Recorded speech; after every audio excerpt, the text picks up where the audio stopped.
Hello students, good morning. कैसे हैं सभी? तो कल हमने मैटर को डिटेल में समझा था। ओके, तो होप सो आपको बहुत अच्छा लगा हुआ होगा, तो बहुत अच्छी तरह से आपको समझ भी आया होगा। क्लियर है? अच्छा, आज हम क्या करेंगे, उस मैटर को थोड़ा सा आगे फर्दर जो है वो एक्सटेंड करेंगे। क्लियर है? ओके, तो करते हैं आज की वीडियो स्टार्ट। ओके, अच्छा जी, अब आज हम कल हमने किया था मैटर। Okay, clear? अच्छा, अगर हम उसी मैटर को फर्दर जब हम एक्सटेंड करेंगे तो इसमें हम समझते हैं कि अगर मैटर को कभी फोर्स लगाई जाए, ओके, उस मैटर को अगर हम कभी फोर्स लगाएंगे तो क्या होगा। क्लियर? तो मीन दैट कि when you have to apply force on any object, then कि ऑब्जेक्ट क्या करेगा। अब वो जो ऑब्जेक्ट है उसकी शेप चेंज हो जाएगी। क्या हो जाएगी? उसकी शेप चेंज हो जाएगी। उसकी शेप भी चेंज हो सकती है, उसका साइज भी चेंज हो सकता है। क्लियर है? तो वो ऑब्जेक्ट डिस्प्लेसमेंट भी कर सकते हैं। ओके, क्योंकि ये पैरामीटर्स हम ये इनकी कॉन्फ़िगरेशंस है कि when you have to apply any external force then the object shows displacement और its change its directions, its change its position और इट्स शेप। लेकिन इस चैप्टर में हमने ज्यादा जो है स्ट्रेस देना है शेप साइज के ऊपर। क्लियर है? ओके, अच्छा, अब जैसे मान लो कि हमने फोर्स लगाई है। क्लियर? तो क्या होगा कि जब कभी हम किसी ऑब्जेक्ट के ऊपर फोर्स लगाते हैं, क्लियर, तो जब हम किसी ऑब्जेक्ट के ऊपर फोर्स लगाएंगे तो क्या होता है कि ऑब्जेक्ट अपने अंदर से एक रीस्टोरिंग फोर्स सेटअप करता है। क्लियर? तो वो जो रीस्टोरिंग फोर्स होती है वो अपनी तरफ से कहती है भाई कि मैंने इस ऑब्जेक्ट की शेप को चेंज नहीं होने देना। क्लियर? साइज को चेंज नहीं होने देना। ओके, तो वो जो रीस्टोरिंग फोर्स है ना वो मेजर करती है किसको? आपके अप्लाइड एक्सटर्नल फोर्स को। जो आपका एक्सटर्नल फोर्स है उसको। तो इसी एक्सटर्नल फोर्स को हम क्या कहते हैं? Deforming force. Deforming force. Okay, यहां तक ये क्लियर है? ओके, अच्छा, अब ये जो एक्सटर्नल फोर्स है उसे आप डिफॉर्मिंग फोर्स बोलो, या अप्लाइड फोर्स बोलो, या एक्सटर्नल फोर्स बोलो, one of the same thing. Okay, clear है? अच्छा, अब क्या है कि अगर अब इसकी ऑब्जेक्ट की शेप तो चेंज हो जाएगी। क्लियर? अच्छा, अब जब ऑब्जेक्ट की शेप चेंज होती है तो अब यहां से एक चीज हमें यहां से क्लियर होता है कि अब ऑब्जेक्ट यहां पे दो टाइप के बन जाएंगे आपके पास। एक जो मैटर वो होगा, एक मैटर हम मानते हैं मैटर M1 और दूसरा हम मानते हैं मैटर M2। क्लियर? जब हम इस वाले मैटर M1 को हमने फोर्स लगाई तो उसकी जो शेप है वो चेंज नहीं हुई। ओके, जब हम M1 को फोर्स लगाएंगे तो उसकी शेप नहीं चेंज होगी। क्लियर? अगर फोर्स लगाएंगे तो वो रीगेन कर लेगी अपनी पोजीशन को, अपने साइज को वो रीगेन कर लेगा। क्लियर? ओके, तो एक ऑब्जेक्ट वो है जिसके ऊपर हम फोर्स तो लगा रहे हैं, जैसे उसकी शेप चेंज हो गई है तो वो अपनी ओरिजिनल पोजीशन में नहीं आ रहा, अपनी ओरिजिनल शेप में नहीं आ रहा। क्लियर है? तो अब यहां से अब आपके पास दो टाइप के ऑब्जेक्ट बन गए। क्लियर? एक ऑब्जेक्ट बन जाएगा वो ऑब्जेक्ट जो अपनी पोजीशन को रीगेन कर लेगा। ओके, तो उस ऑब्जेक्ट को हम क्या बोलेंगे? Elastic object. ओके, क्या बोलेंगे हम उसको? Elastic object. ओके, तो जो दूसरा ऑब्जेक्ट होगा जिसमें जो शेप है वो नहीं चेंज करेगा, साइज जो है वो दोबारा से रीगेन नहीं करेगा, तो वो जो ऑब्जेक्ट होगा उसे हम क्या बोलेंगे? Plastic object. ओके, तो स्टूडेंट यहां तक ये चीज आपको समझ आई है? ओके, अच्छा, अब आप सोच रहे हो भाई इलास्टिक ऑब्जेक्ट जो है, अब ये एक नया वर्ड आ गया, ये क्या है? ओके, अच्छा, अब देखो कि क्या होता है कि अगर कोई ऑब्जेक्ट अपनी पोजीशन को दोबारा से रीगेन करेगा तो उसके अंदर एक प्रॉपर्टी इनबिल्ड कर जाती है इलास्टिसिटी की। क्या प्रॉपर्टी क्या इनबिल्ड कर जाती है? इलास्टिसिटी की। अब ये जो इलास्टिसिटी की प्रॉपर्टी है वो सिर्फ इलास्टिक ऑब्जेक्ट में ही होगी, ये चीज याद रखना स्टूडेंट। ओके, क्लियर है? अच्छा, अब पहले मैं इसकी डेफिनेशन लिखता हूं। इलास्टिसिटी, अब ये इलास्टिसिटी क्या है? It is defined as the property of object, property of object when the external force, when the external force or deforming force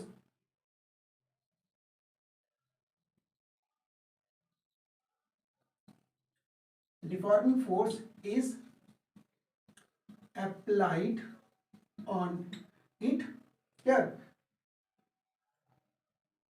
then it regain its original shape and size. तो जो shape हो गया, size हो गया, उसको हम क्या बोलते हैं कि ऑब्जेक्ट की कॉन्फ़िगरेशन, ऑब्जेक्ट की कॉन्फ़िगरेशन। ओके, तो ये अब आपको पता चल गया कि इलास्टिसिटी क्या है, property of a body by virtue of which it regain its original position और ओरिजिनल शेप। लेकिन ये ओरिजिनल शेप कब अटेन करेगा, जब हम क्या करेंगे, when when when it removed the force on it. जब हम उसके ऊपर वो फोर्स जो है वो हटा देंगे, तब वो अपनी पोजीशन को रीगेन करेगा। क्लियर। तो स्टूडेंट याद रखना कि जो ऑब्जेक्ट, जब हम उसके ऊपर फोर्स लगाए तो वो ऑब्जेक्ट अपनी पोजीशन को दोबारा से रीगेन कर ले। क्लियर। तो वो ऑब्जेक्ट हमारे पास क्या होंगे, इलास्टिक ऑब्जेक्ट होंगे। क्लियर। तो अब इसकी एग्जांपल में क्या आएगा आपके पास, फॉर एग्जांपल में यहां पे आपके पास आएगा क्वार्ट्ज फाइबर, क्वार्ट्ज फाइबर आ गया। ओके, एक आता है आपके पास क्वार्ट्ज फाइबर, दूसरा आ गया आपके पास फॉस्फोरस, फॉस्फोरस से बनी हुई ऑब्जेक्ट।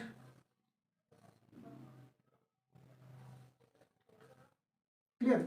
तो ये वाले जो ऑब्जेक्ट हैं, क्वार्ट्ज फाइबर हो गया, जहां फॉस्फोरस से बने हुई चीजें, ये क्या है, जब आप इनके ऊपर आप फोर्स लगाते हो, जब इनके ऊपर आप फोर्स लगाओगे तो वो क्या करते हैं कि ऑब्जेक्ट जो है वो इलास्टिक हो जाते हैं थोड़े से, मतलब उनकी लेंथ इंक्रीज हो जाएगी, लेकिन दोबारा से जब वो डिफॉर्मिंग फोर्स उसके ऊपर आप रिमूव कर दोगे तो वो ऑब्जेक्ट जो है वो दोबारा से क्या आ जाएंगे, अपनी ओरिजिनल पोजीशन में आ जाएंगे। ओके, जहां तक ये चीज क्लियर है। लेकिन स्टूडेंट एक चीज याद रखना कि कोई भी ऑब्जेक्ट जो है यहाँ पे परफेक्टली इलास्टिक नहीं होता है।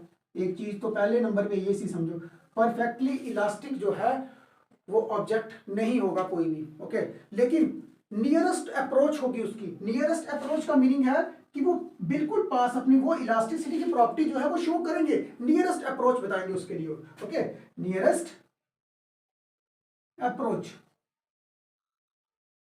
Nearest approach of perfectly elastic. तो यहां से आप एक चीज समझ गए कि ऑब्जेक्ट कोई भी अगर इलास्टिक ऑब्जेक्ट है पर लेकिन वो परफेक्टली इलास्टिक नहीं होगा। क्लियर, ये चीज ध्यान में रखनी। ओके, क्लियर है। ये नहीं बोल देना कि अगर ये क्वार्ट्ज क्रिस्टल है, क्वार्ट्ज का फाइबर आ गया है तो भाई ऑब्जेक्टिव में है कि भाई ये परफेक्टली इलास्टिक है। नहीं, वो हम बोलेंगे कि nearest approach to a perfectly elastic. Okay, clear है। यहां तक ये आपको समझ आएगा इलास्टिक ऑब्जेक्ट कौन से होंगे।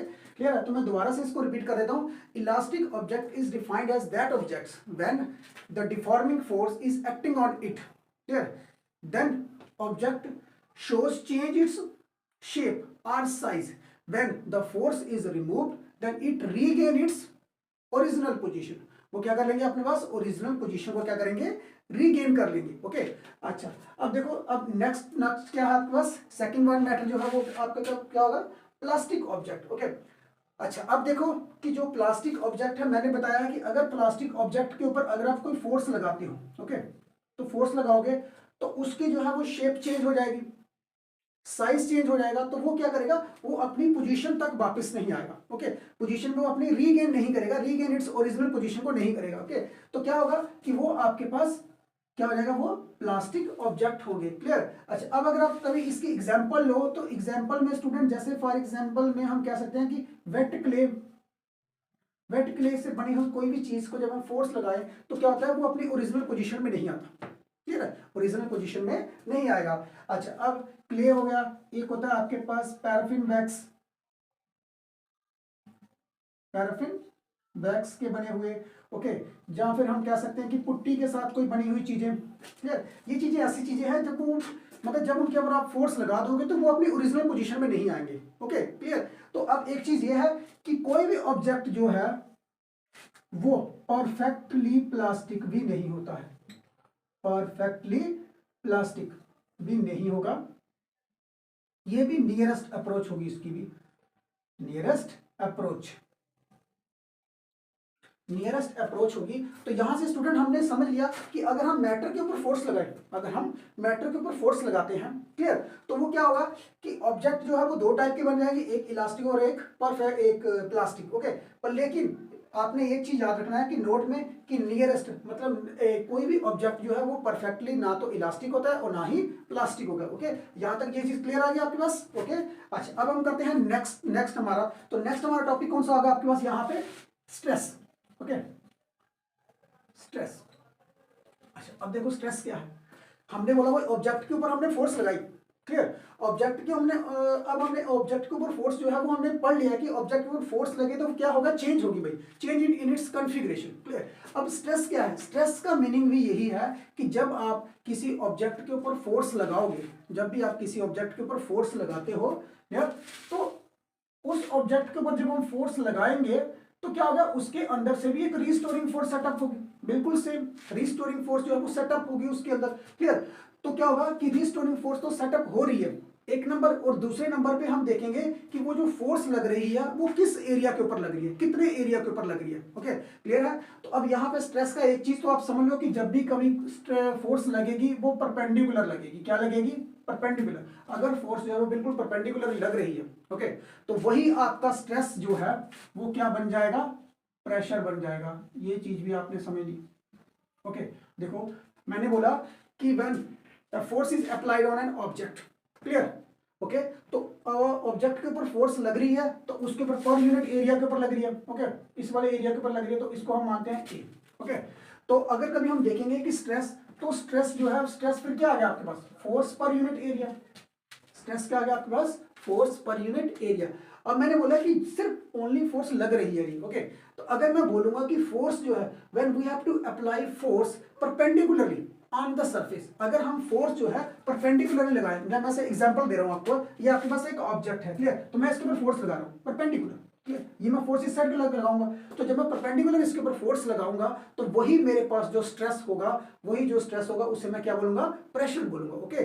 ये चीज यहां तक समझ आ रही है आपके पास, ओके। अच्छा अब मैं इसकी डेफिनेशन लिखता हूं, stress is defined as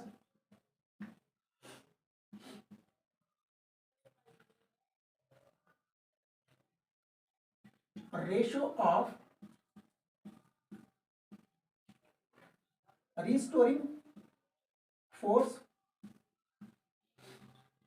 per unit area, restoring force per unit area. तो अब मैं अगर मानता हूं कि मेरे पास जो रिस्टोरिंग फोर्स है वो क्या है F, और जो पर यूनिट एरिया है जिसके ऊपर मैं फोर्स लगा रहा हूं वो क्या है A, तो फिर मेरे पास जो स्ट्रेस की डेफिनेशन बन जाएगी, स्ट्रेस का जो फॉर्मूला है वो क्या बन जाएगा, stress is equal to ratio of force per unit area.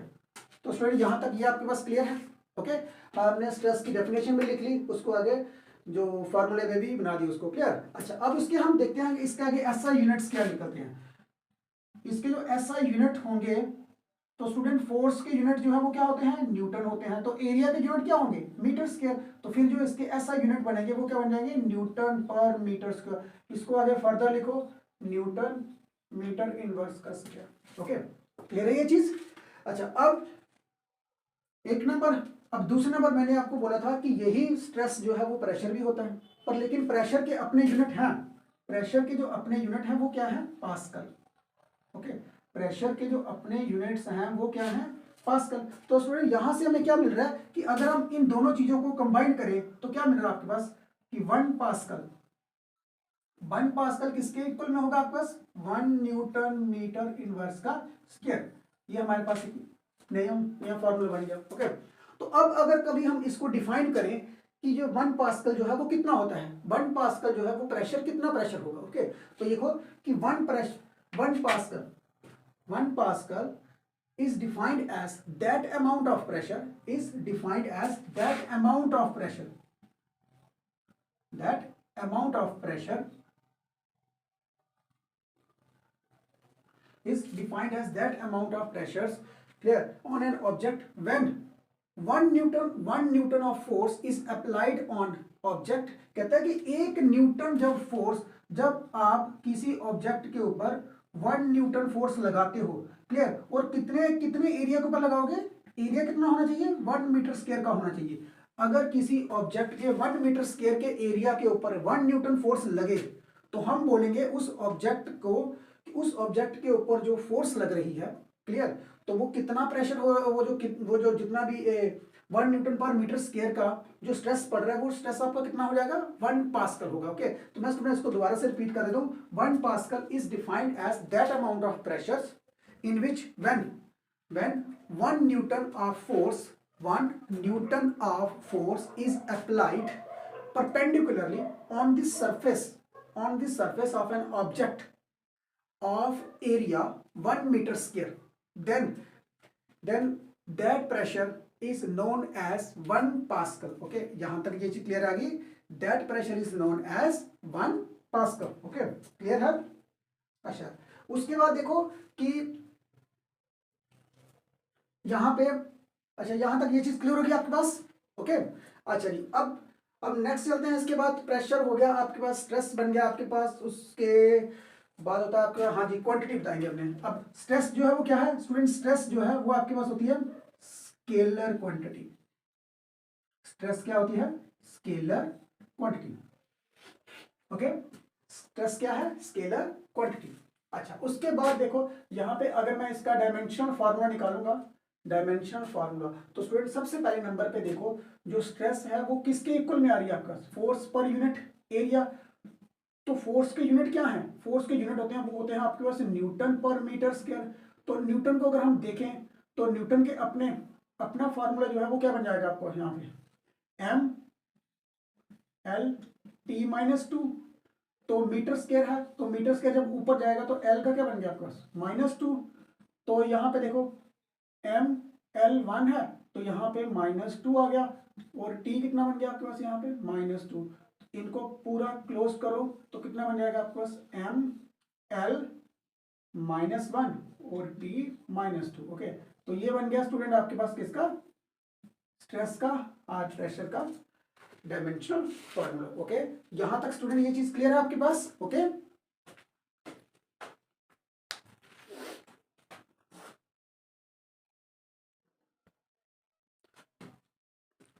अच्छा, अब जो नेक्स्ट है, नेक्स्ट देखो आप इसकी types of stress. Types of stress. Okay, तो स्टूडेंट जो स्ट्रेस होता है, stress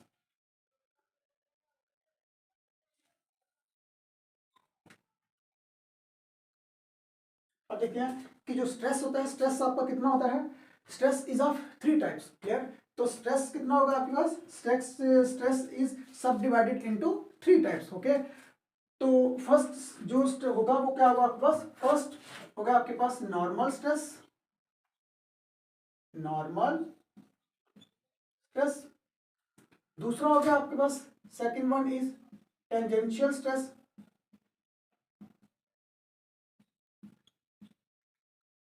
and the third one is bulk stress. Bulk हो गया, वॉल्यूम लिखो, हाइड्रोलिक.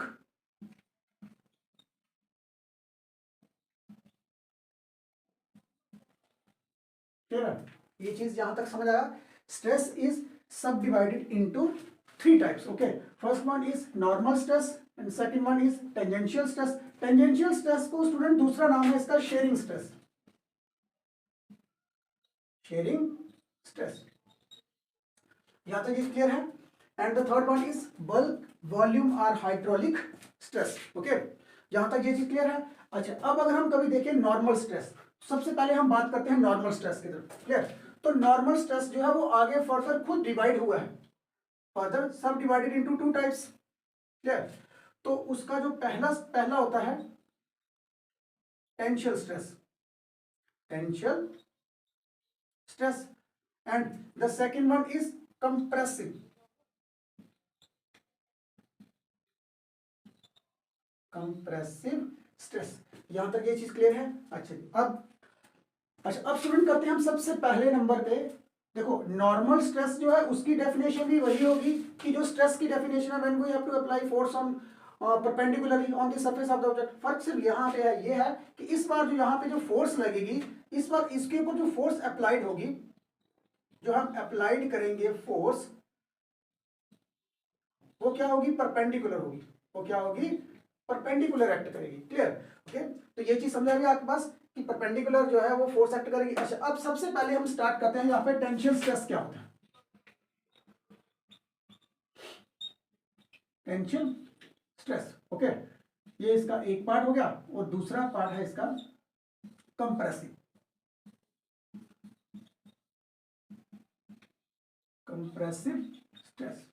अच्छा, अब देखो स्टूडेंट कि जो टेंशियल स्ट्रेस है वो क्या होता है. अच्छा देखो, लेट अस सपोज कि हमारे पास कोई एक ऑब्जेक्ट है. क्लियर, ऑब्जेक्ट है तो उस ऑब्जेक्ट के ऊपर हम क्या करेंगे, दोनों साइड से फोर्स अप्लाई करते हैं। ओके, जैसे मान लो कि यहाँ पे ये दो मेरे हाथ हैं, ओके, तो इस साइड से भी फोर्स लग रही है और इस साइड से भी फोर्स लग रही है। क्लियर, तो क्या है कि जब दोनों साइड से फोर्स लगेगी तो क्या होगा कि ये तो ऐसे तो होगा नहीं कि ये वाला हाथ जो है वो इस साइड को चला जाएगा, ये कोई हाथ जो है वो इस साइड को जाता जाएगा, नहीं सुन, क्या होगा कि हमारी बॉडी जो है ना, ये यहाँ से हमारे अंदर से ही एक बॉडी जो है वो क्या करती है, मैंने स्टार्टिंग में आपको बोल दिया था कि जो बॉडी है वो क्या करती है, अपने अंदर से एक रिस्टोरिंग फोर्स सेटअप करती है। क्या करती है, एक रिस्टोरिंग फोर्स सेटअप करती है। क्लियर, और वो जो रिस्टोरिंग फोर्स है वो मेजर करती है कि एक्सटर्नल फोर्स कितनी लग रही है आपके पास। क्लियर, ओके, तो क्यों, क्योंकि बॉडी नहीं चाहती है, क्योंकि बॉडी अपना इक्विलिब्रियम नहीं खोना चाहती। यहां तक ये चीज क्लियर है। देखो अगर यहां से हमें कोई फोर्स लगा रहा है तो क्या होगा, अगर हम ना भी लगाएंगे बॉडी फिर भी अपने अंदर से रिस्टोरिंग फोर्स सेटअप करेगी ताकि हमारी ये वाली बाजू है वो आगे इस साइड में चली जाए, ये वाली इस साइड में जाए। क्लियर, ये तो है नहीं है कि मतलब यहां से इस साइड गया, ये हाथ इस साइड चला गया, ये इस साइड, हमारी बॉडी अंदर से सेटअप करेगी जी फोर्स। क्लियर, और उस फोर्स को बैलेंस करने के लिए जो है वो रिस्टोरिंग फोर्स सेटअप होती है। समझा रही है ये चीज आपको। तो टेंशियल स्ट्रेस में क्या है कि टेंशियल स्ट्रेस की डेफिनेशन भी वही है कि फोर्स पर यूनिट एरिया है। ओके, तो ये मैंने आपको बता दिया कि फोर्स पर यूनिट एरिया लगती है। अगर आप इसकी कभी डेफिनेशन में देखोगे तो हम इसकी एग्जांपल में लिखते हैं कि हमारे पास एक रॉड है। ओके, क्या है, एक रॉड है। क्लियर, ओके, यहां तक। अच्छा, अब क्या है कि इस रॉड के ऊपर हमने इक्वल और अपोजिट फोर्स लगानी है। Clear, on the cross section area के ऊपर। अब देखो अगर इस वाले एरिया के ऊपर हम फोर्स लगाएंगे इस साइड को, क्लियर, तो इस वाली साइड के ऊपर जो फोर्स लगेगी वो इस साइड को लगेगी। क्लियर, दोनों फोर्स क्या हैं, दोनों फोर्स जो हैं, जो आपके पास F1 और F2 फोर्स है, वो दोनों फोर्स क्या हैं, बैलेंस्ड फोर्स हैं, बट इक्वल भी है और साथ में अपोजिट भी है। तो क्या होगा, जब इन दोनों साइडों से फोर्स लगेगी तो इस लेंथ की क्या हो जाएगी, लेंथ इंक्रीज हो जाएगी। ओके, इस लेंथ के बीच में क्या होगी, एक्सपेंशन हो जाएगी। इस बार ये लेंथ जो है वो इतनी बड़ी हो जाएगी लेंथ। ओके, समझ आ रही है ये चीज आपको। Clear, okay. अच्छा, अब क्या है कि देखो जब हमने यहाँ पे दोनों साइड से अपोजिट फोर्स लग रही है, परपेंडिकुलर फोर्स लग रही है, तो क्या आ रही है, लेंथ में इंक्रीज आ रही है। तो अगर आप कभी देखो कि यहां से इतनी हमारे पास तो लेंथ है, ओके, एल तो हमारे पास है, अब लेंथ हमारी क्या हो रही है, इंक्रीज हो रही है। तो जो लेंथ इंक्रीज होगी उसे हम क्या बोलेंगे, डेल्टा एल। ओके, तो स्टूडेंट यहाँ पे क्या होगा कि टेंशन स्ट्रेस के बीच में क्या होती है कि लेंथ जो है वो क्या होगी, इंक्रीज होगी। ओके, बट स्ट्रेस का फॉर्मूला वही रहेगा, फोर्स पर यूनिट एरिया ही रहेगा। ओके, क्लियर है, यहां तक ये चीज क्लियर है कि tangential stress is defined as that stress when the perpendicular force acting on the cross section area then its length will be increased. okay, तो जो डेल्टा एल है, जो डेल्टा एल होता है ये क्या है आपके पास, स्मॉल इंक्रीमेंट है, small increment of length, small increment of length, कि स्मॉल लेंथ जो है वो बड़ी है, इंक्रीज हुई है। यहां तक ये चीज क्लियर। अच्छा, उसके बाद देखते हैं कंप्रेसिव स्ट्रेस में क्या होता है। तो स्टूडेंट यहां से आपको मतलब पता चल रहा है कि कंप्रेसिव में क्या है कि ऑब्जेक्ट में क्या होना है, कंप्रेस होना है। ये चीज क्लियर है ना। अब देखो कि इसमें क्या है कि अगर हमारे पास यहां पे ऑब्जेक्ट जो है, अब देखो कि ऑब्जेक्ट की लेंथ कितनी है, एल है। ओके, यहां तक ये चीज क्लियर है। अब हमने बोला है कि परपेंडिकुलर फोर्स एक्ट करेगी और इस बार क्या होगा, इस बार जो आपकी लेंथ है वो क्या होगी, डिक्रीज होगी। तो क्या होगा कि दोनों साइड से फोर्स तो लग रही है लेकिन बट इस बार जो फोर्स लग रही है वो इनवर्ड फोर्स लगेगी। किस साइड को लगेगी, इनवर्ड को फोर्स लगेगी। जब इनवर्ड को दोनों साइड से फोर्स लगेगी तो क्या होगा, ऑब्जेक्ट में क्या होना है, छोटा ही होना है। ठीक है, अगर मान लो अगर इस साइड से, अगर कोई इस साइड से कोई फोर्स लगाएगा, इस साइड फोर्स लगाएगा, तो ऑब्जेक्ट क्या करेगा, कंप्रेस्ड होगा, लेकिन रिस्टोरिंग फोर्स तो सेटअप हो जाएगी। क्लियर, बट जो है कि ऑब्जेक्ट में क्या होना है, यहाँ पे कंप्रेस्ड होना है। तो अगर हम यहाँ पे देखेंगे तो ऑब्जेक्ट जो है वो यहाँ पे बेचारा छोटा हो गया। ओके, तो ये देखो यहाँ पे अब जो इसकी लेंथ है वो इन लेंथ डिक्रीज हुई है, तो यहाँ पे अब क्या हो जाएगा आपके पास, एल माइनस डेल्टा एल हो जाएगा। ओके, तो इसकी जो लेंथ डिक्रीज हुई है वो कितनी हुई है, डेल्टा एल जो है वो डिक्रीज हुई है। अब स्टूडेंट एक चीज याद रखना कि जो टेंशियल स्ट्रेस और कंप्रेसिव स्ट्रेस, इन दोनों स्ट्रेस के बीच में क्या आया है कि ऑब्जेक्ट की लेंथ के ऊपर फर्क पड़ा है। किसके ऊपर इंपैक्ट पड़ा है, लेंथ के ऊपर इफेक्ट पड़ा है। तो इन दोनों स्ट्रेस को हम क्या बोलेंगे, लॉन्गिट्यूडनल स्ट्रेस बोलेंगे, लॉन्गिट्यूडनल स्ट्रेस, ये चीज याद रखना, ओके, कि टेंजेंशियल स्ट्रेस और कंप्रेसिव स्ट्रेस स्ट्रेस जो है are known as tangential stress. तो यहां तक स्टूडेंट ये चीज क्लियर है, यहां तक आपको पता चल गया टेंजेंशियल स्ट्रेस जो है, टेंशियल स्ट्रेस और कंप्रेसिव स्ट्रेस जो है वो कौन सा होगा आपके पास, क्लियर। अच्छा, अब नेक्स्ट चलते हैं हम टेंशियल स्ट्रेस के ऊपर, ओके। तो टेंजेंशियल स्ट्रेस में क्या होगा, टेंजेंशियल स्ट्रेस, टेंजेंशियल स्ट्रेस में क्या हो रहा है कि इस बार जो ऑब्जेक्ट के ऊपर फोर्स लगेगी ना, वो लगेगी टेंजेंट टू द सरफेस। क्या लगेगी, टेंजेंट टू द सरफेस। मतलब इस बार जो है वो परपेंडिकुलर फोर्स नहीं लग रही, परपेंडिकुलर जो फोर्स लगती है वो नहीं लगेगी, क्योंकि फर्स्ट केस में आपके पास जो फोर्स लग रही, फोर्स एक्टिंग जो है वो परपेंडिकुलर फोर्स एक्ट कर रही थी, क्लियर। इस बार जो फोर्स एक्ट करेगी वो इस साइड से करेगी विद सम एंगल के साथ, क्लियर, ओके। तो अब अगर देखोगे कि यहाँ पे टेंजेंशियल स्ट्रेस में क्या है, स्ट्रेस का फॉर्मूला वही रहेगा आपके पास, force per unit area, student, okay, ये याद रखना आपने। इसके एसआई यूनिट भी वही रहेंगे, क्लियर है। तो एसआई यूनिट डायमेंशनल फार्मूला वही रहेगा, ओके। सिर्फ ये है कि इसका जो काम है वो क्या होगा कि यहाँ पे इस बार जो फोर्स लगेगी, देखो हमारे पास जैसे ये ऑब्जेक्ट है, क्लियर, तो इस ऑब्जेक्ट के ऊपर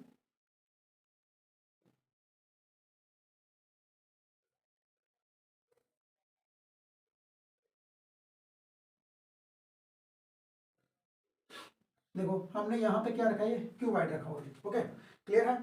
तो अब हम इस क्यूब के ऊपर क्या करेंगे, फोर्स लगा रहे हैं। देखो फोर्स यहाँ पे इक्वल ही लगेगी फोर्स, क्योंकि हमें यहाँ पे टेंजेंशियल फोर्स इसलिए बराबर फोर्स लगानी, क्योंकि इस साइड से भी फोर्स लग रही है, इस साइड से भी फोर्स लगेगी, नीचे वाले सरफेस के ऊपर भी फोर्स लगनी है, क्लियर। तो नीचे वाले सरफेस के ऊपर फोर्स लगने से क्या होगा कि ये ऑब्जेक्ट जो है वो हिलेगा नहीं, ओके, डिस्प्लेस नहीं होना, क्योंकि इस साइड से भी बराबर की फोर्स आ रही है। लेकिन ऊपर वाली साइड से जो फोर्स लग रही है ना, उसकी वजह से क्या होगा कि इनके बीच में ना ये डिस्प्लेस हो जाएगा ऑब्जेक्ट। क्या हो जाएगा यहाँ पे, ऑब्जेक्ट जो है, अगर आप यहाँ पे देखो, ये ऑब्जेक्ट यहाँ पे और ऑब्जेक्ट जो है इस साइड से, ये ऑब्जेक्ट जो है वो इस साइड को डिस्प्लेस कर जाएगा, समझा रही है आपको, ओके।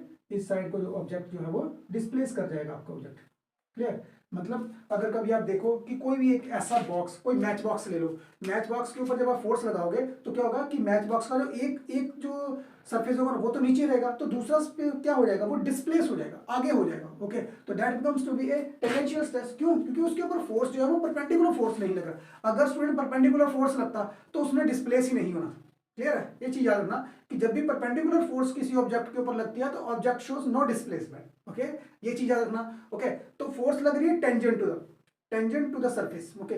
टेंजेंट लगेगी तो ऑब्जेक्ट क्या होगा, ऑब्जेक्ट का जो एक स्पेस है वो क्या हो जाएगा, डिस्प्लेस हो जाएगा, क्लियर। तो ये चीज यहां से क्लियर है, ओके। अच्छा, टेंजेंशियल स्ट्रेस हो गया आपके पास। नेक्स्ट वन हो इज बल्क। देखो स्टूडेंट, यहाँ पे जो बल्क स्ट्रेस है इसको आगे हमने क्या किया हुआ है, इसका ही आगे नाम है volume, clear, hydraulic stress, okay. अब ये क्या होता है, देखो अब नाम से ही पता चल रहा है कि किसके ऊपर इंपैक्ट पड़ेगा, वॉल्यूम के ऊपर इंपैक्ट पड़ेगा, ये क्लियर है, ओके। नाम से ही पता चल रहा है कि किसके ऊपर इंपैक्ट पड़ रहा है, वॉल्यूम के ऊपर इंपैक्ट पड़ रहा है, ठीक है। अच्छा, अब देखो कि अगर हमारे पास एक ऑब्जेक्ट है, क्लियर, ओके, इसका वॉल्यूम है v, ठीक। तो हमने बोला है कि जब भी कभी हम फोर्स लगाएंगे वो फोर्स हमने बराबर की फोर्स लगानी थी, हर साइड से फोर्स लगानी थी, ठीक है। तो ये हमारे पास जो है वो स्फीयर है, तो इस साइड से भी फोर्स लगेगी, इस साइड से भी फोर्स लगेगी, इस साइड से भी और इस साइड से भी फोर्स लगेगी, ओके। तो ये एग्जांपल आपको कहां पे देखने के लिए मिलेगी, जैसे मान लो कि जब भी कभी कोई ऑब्जेक्ट अगर फ्लूइड के बीच में गिरे ना, कोई पानी के बीच में गिरता है, तो जब वो लिक्विड नीचे चला जाता है तो क्या होता है कि जो लिक्विड होता है ना, जितना भी लिक्विड जो है वो उसके ऊपर क्या करता है, प्रेशर अप्लाई करता है, क्लियर। अब आपने देखा होगा यहाँ पे कोई आज से कुछ 6-7 महीने पहले देखा होगा आपने इंसिडेंट कि एक जो है वो जो सबमरीन जो है वो नीचे गई थी, टाइटैनिक को ढूंढने के लिए, टाइटैनिक का जो जो मटेरियल उसको देखने के लिए गई थी, क्लियर, ओके। तो वहां पे रिचेस्ट पर्सन जो है वो गए थे, तो क्या होगा कि उन्होंने टेस्ट करके देखा कि वो सबमरीन जो है वो सेफ है, ओके। तो क्या होता है कि इतना सारा लिक्विड जो है वो अब उस सबमरीन के ऊपर है, ठीक। अब वो जाती भी कम से कम बिलो 3000 किलोमीटर तक वो नीचे जा रही है, ओके।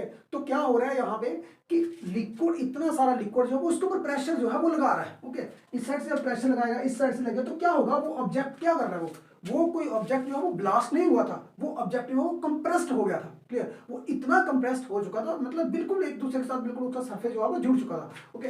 तो क्या होगा कि जैसे ही इस जगह के ऊपर भी फोर्स लग रही है, हर साइड से फोर्स लगेगा, इक्वल फोर्स लग रहा है यहाँ से, तो स्टूडेंट ये चीज देखो कि ये क्या हो रहा है आपको, यहाँ पे कंप्रेस होकर ये छोटा बन रहा है, क्लियर।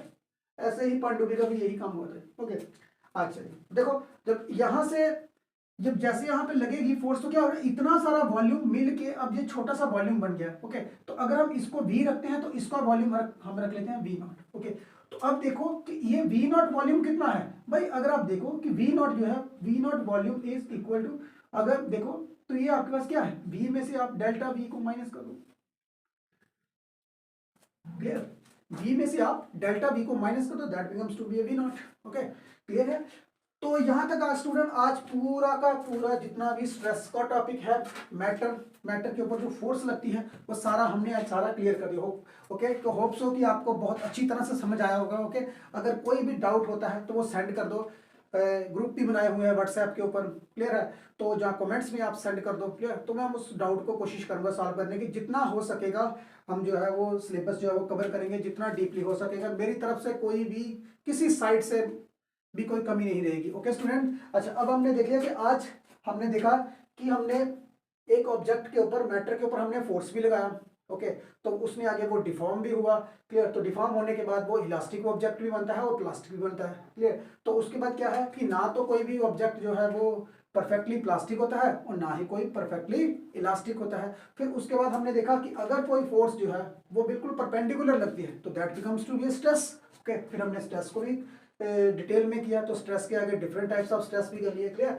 तो स्ट्रेस के आगे आ गया आपका नॉर्मल स्ट्रेस आ गया, टेंजेंशियल स्ट्रेस आ गया और बल्क स्ट्रेस आ गया, क्लियर। ओके, तो यहाँ पे फिर हमने टेंजेंशियल को भी किया, कंप्रेसिव को किया।